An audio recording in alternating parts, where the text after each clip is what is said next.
Right, ngikubingelele ke mthando wezemidlalo ngalesikhathi ngibingelele kuphi nakuphi la ubukele khona ke makuthi ke usuku lakho lokuqala ukuyona ke le channel awenze kanje like i-video bese ke uyasubscribe kuyona ke i-channel ungaphinde ke uciphe izi-notification bell ukuze uthole ama-notification uma kukhona ke i-video esiyifakayo. Orlando Pirates kwi-last 16 izobhekana neqembu lapha i-Castric Stars. Kunabadlali ke noma kunomdlali we-Orlando Pirates esingakulindela ukuthi ke singase simbone ebhekene nayo futhi ke i-Orlando Pirates ke lowo mdlali uyena ke laphana ke uSiphamandla Msezane i-Orlando Pirates ke eyambolekisa kuyona ke laphana ke i-Castric Stars ngenhloso ukuthi ke again ke i-experience kwisigaba esithe ukuba ngaphezulu kwayo ke laphana ke i-MDC.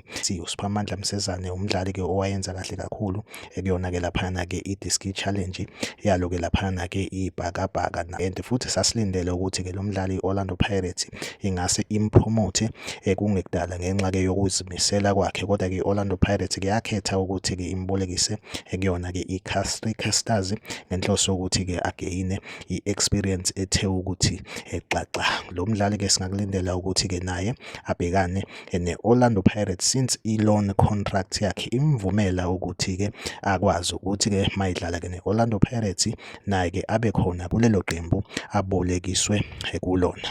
Like i-video, subscribe kuyona ke i-channel. Mina nawe ngizohleze ngikhona kunika nje ama-update kuyona ke laphana ke i-Betway chip. Okwamanje ke i-video yethu asibambe la, nisale kahle.